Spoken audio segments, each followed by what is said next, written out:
ప్రభువైన యేసుక్రీస్తు నామమున మీ అందరికి వందనాలు. సియోనులో నుండి వాక్కు, వర్డ్ ఫ్రమ్ జయోన్. మరి యొక్క దినమున దేవుడు సియోనులో నుండి తన పరిశుద్ధ వాక్కును వినిపించడానికి ఇష్టపడుతున్నాడు. ఆయన వాక్కుని ధ్యానిద్దాం. ముందుగా నేటి దిన వాగ్దానమును మనము చదువుకుందాం. యాకోబు రాసిన పత్రిక 4వ అధ్యాయము 8వ వచనం. దేవుని యొద్దకు రండి, అప్పుడు ఆయన మీ యొద్దకు వచ్చును. దేవుని యొద్దకు రండి, అప్పుడు ఆయన మీ యొద్దకు వచ్చునా? మనం ఆయన యొద్దకు వెళ్ళడం అన్నా, ఆయన మన దగ్గర రావడం అన్నా ఒకటే కదా? ఇలాంటి డౌట్ చాలా సార్లు మనకు కలుగుతుంటది కదా. కొన్నిసార్లు ఆయన అన్నాడు, నా వైపు తిరగండి, అప్పుడు నేను మీ వైపు తిరుగుతానని. ఇది మనకు ఎలాగ అనిపిస్తుంది అంటే, రెండు ఒకటే కదా అనిపిస్తుంది. అయితే దేవుడు దేని గురించి చెప్తున్నాడు? ఇక్కడ యాకోబు రాసిన పత్రికలో చెప్తున్న మాట, దేవుని యొద్దకు మీరు రండి, దేవుని యొద్దకు రండి, అప్పుడు ఆయన మీ యొద్దకు వచ్చును. ఈ కాంటెక్స్ట్ అంతటిని మనం అర్థం చేసుకోవడానికి, అంటే ఈ సందర్భం అంతటిని మనం అర్థం చేసుకోవడానికి ఒక చిన్న సంఘటన మీకు చెప్తాను. ఒక తమ్ముడు తన అన్నను ఆస్తి విషయంలో చాలా మోసం చేసి, అన్నకు రావాల్సింది కూడా తన వైపుగా వచ్చేటట్లు చేసుకొని వెళ్ళిపోయాడు. చాలా రోజులు ఆ ఆస్తిని అనుభవిస్తూ ఉన్నాడు. అన్న చాలా కోపం పెట్టుకొని ఉన్నాడు. కానీ తమ్ముడికి ఎక్కడో లోపల ఎప్పుడు బాధేస్తూ ఉండేది, భయమేస్తూ ఉండేది. ఒకసారి ఒక వివాహంలో ఇద్దరు కలవాల్సి వచ్చింది. అప్పుడు అన్న అక్కడ దూరంగా ఉన్నాడు, తమ్ముడు చూస్తున్నాడు. లోపల ఒక దోషారోపణ, ఎలాగైనా పోయి మాట్లాడాలని అన్న దగ్గరికి వెళ్తున్నాడు. కానీ అన్న ఏం పట్టించుకోకుండా వీడి దగ్గర నుంచి ఈయన దగ్గరికి వెళ్తున్న కొద్దీ వేరే వాళ్ళతో అక్కడ మాట్లాడుతున్నాడు, ఇక్కడ మాట్లాడుతున్నాడు. తమ్ముడు తనే తెగించి, ఏదోలే అయిపోయింది కానీ సరే మాట్లాడు, ఏమైందిరా అని చాలా క్యాజువల్ గా అడుగుతున్నాడు. అన్నకు కోపం మండిపోతుంది. వెళ్ళిపోతున్నాడు, అటువైపు వెళ్తాడు, ఇటువైపు వెళ్తాడు, నిన్ను పట్టించుకోవట్లేడు. చాలేబ్బా, చాలాసేపు, ఇంకెంతసేపు నీ పట్టు అని మాట్లాడతాడు. అన్నకు భలే కోపం వస్తుంది. వీడు దగ్గరికి పోతున్నాడు, అన్న అక్కడి నుంచి అక్కడికి వేరే వేరే దగ్గరికి వెళ్ళిపోతున్నాడు, దూరం వెళ్ళిపోతున్నాడు, కానీ వీడి దగ్గరికి రావట్లేడు. కాసేపటి తర్వాత అన్న కోపము తమ్ముడు కనిపిస్తూ ఉంది. తన పాపము మరింత గుర్తొస్తుంది. ఆ పెళ్లి వేడుకలో పెద్దలందరూ చూస్తున్నారు.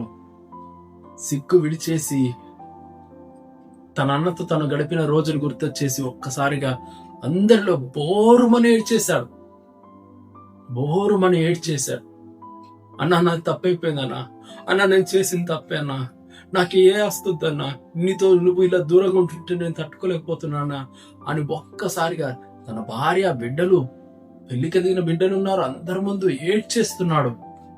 అక్కడ చూస్తున్న ప్రతి ఒక్కరు హృదయం కదిలిపోయింది. అన్న దూరం నుంచి ఆ విషయాన్ని చూసి తట్టుకోలేక తన తమ్ముడు ఏడుస్తుంటే అప్పుడు దగ్గరకు వచ్చి, వాడి తమ్ముడు, సర్లేరా, నువ్వు మోసం చేస్తే చేసావు, పర్లేదులేరా అని దగ్గరకు వచ్చి హత్తుకున్నాడు. తర్వాత వాళ్ళు కలిసిపోయారు. ఇక్కడ నేను చెప్పాలనుకున్న ఒక విషయం ఏంటంటే, తమ్ముడు అన్న దగ్గరకు వచ్చాడు, కానీ అన్న ఎందుకు తమ్ముడు దగ్గరికి రాలేదు అప్పటి వరకు? తమ్ముడు ఎటువంటి ఒక యాటిట్యూడ్ తో రావాలో అట్టి విధంగా రాలేదు. మీకు తెలుసా, చాలా మంది పాపం చేసి ఏమో ఇంకా అయిపోయింది, దాని గురించిన పశ్చాత్తాపం, దాని గురించినటువంటి కన్నీరు, దాని గురించినటువంటి ఒప్పుకోలు ఏమి ఉండదు. మరలా దేవుని దగ్గరికి మామూలుగా వచ్చేస్తుంటారు. అందుకే దేవుడు రావట్లేదు. మీరు ఈ కాంటెక్స్ట్ అంతా చదవండి. ఇక్కడ అంటున్న మాట ఏంటంటే, మీరు దేవుని సన్నిధిలో తగ్గించుకొని రండి, ఆయనకు లోబడి రండి, సాతాను వద్దనుకొని రండి, లోక స్నేహాన్ని వద్దనుకొని రండి, మీ చేతులు కడుక్కొని రండి. ఆ క్రింద వచనాల్లో ఉంది ఈ విధంగా. 8వ వచనంలో ఏమనుందంటే, పాపులారా మీ చేతులను శుభ్రము చేసుకునండి, విమనస్కులారా మీ హృదయములను పరిశుద్ధపరచుకునండి, వ్యాకుల పడండి, దుఃఖపడండి, ఏడవండి, మీ నవ్వు దుఃఖమునకు ఆనందమును చింతకును మార్చుకునండి, ప్రభు దృష్టికి తగ్గించుకోండి. ఇలాగా మనం ఆయన దగ్గరికి రావాలంట. ఇష్టానుసారంగా బ్రతికేస్తాం, దేవుని దృష్టికి తెలిసి ఆయన చూస్తుండగానే ఏవేవో చేసేస్తాం. కానీ మరలా ఆయన దగ్గరికి మనము తిరిగి వచ్చినప్పుడు మన యాటిట్యూడ్ ఎలా ఉంది? చాలా మంది మరలా దేవుని దగ్గరకు వచ్చి ప్రార్థన చేసినప్పుడు క్షమాపణ విషయం కూడా ఆలోచించకుండా అడిగేస్తుంటారు. దేవా అది కావాలి, ఇది కావాలి, నేను నీకోసం అది చేశాను. అందుకే యాకోబు రాసిన పత్రికలో ప్రభువు చెప్తున్నాడు, నువ్వు మరలా ఆయన దగ్గరకు వస్తున్నావు, కానీ ఇలా కాదు. ఆయన దగ్గరకు రావాల్సిన విధంలో తగ్గింపుతో రావాలి. మనకు సుంకరి పరిసయుడు ఇద్దరి ప్రార్థన విషయం తెలుసు కదా. వారిద్దరు దేవుడి సన్నిధికి వచ్చారు, కానీ సుంకరి వచ్చిన దానికి దేవుడు దగ్గరికి వచ్చి దేవుడే కదిలొచ్చి ఆయన దీవించాడు, ఆనందం ఇచ్చి పంపించాడు. నయమాను కూడా వచ్చాడు. నయమాను అవసరం, కానీ ఎలా వచ్చాడో ఎలీషా గారి దగ్గరికి మనకు తెలుసు కదా. నేను మునగలనా? వినండి, చాలా సార్లు మనం దేవుని దగ్గరకు వస్తున్నాం అని అనుకుంటున్నాం, కానీ ఇట్టి వ్యక్తిత్వంతోనే వస్తున్న కారణాన్ని బట్టి ఆయన మన దగ్గరికి రావట్లేడు. ఆయన మనను సమీపించి హత్తుకోవడానికి ఇష్టపడట్లేడు. మీకు వాక్యంలో నుంచి అనేక మాటలు దేవుడు ఎందుకు చెప్పాడు గుర్తు చేయమంటారా?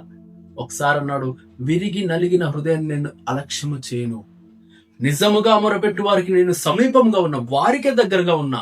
మరి మిగిలిన వారందరూ, ఇందాక ఆ కథలో తమ్ముడు అదే చేసింది. అన్న దగ్గరికి వెళ్తున్నాడు, కానీ తగ్గింపు లేదు, పశ్చాత్తాపం లేదు. అయ్యో నేను దేవుని ఎదుట తప్పు చేశానే, అన్న ఎదుట తప్పు చేశానే అనే భావన, ఏడుపు ఏం కనిపించట్లేదు. అందుకే అన్న దగ్గరికి రాలేకపోయాడు. ఈరోజు నీ జీవితంలో ప్రార్థన చేస్తున్నావు, ఈ పైన వచనాలు ఉన్నాయి, నువ్వు దేవుని అడుగుతున్నావు, కానీ అడుగుతున్న నీ విధానం బాలేక నువ్వు ఏమీ పొందుకోలేకపోతున్నావు.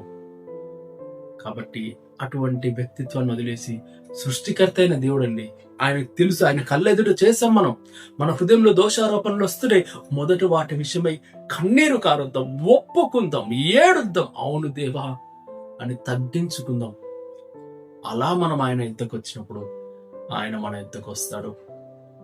ఇటు వాక్యము దేవుడు, ఇట్టి పశ్చాత్తాప ప్రార్థన వెంటనే దేవుని సన్నిధి దేవుడు మీ అందరికీ అనుగ్రహించును గాక.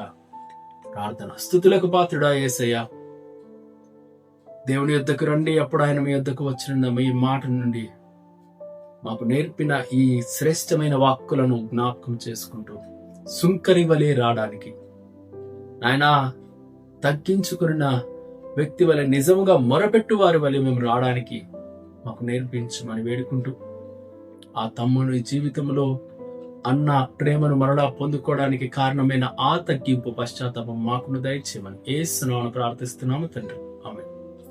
దేవుడు ఈ రోజంతా మిమ్మల్ని సియోనులో నుండి ఆదుకుంటూ దీవించును గాక. ఆమేన్. అందరికీ వందనాలు.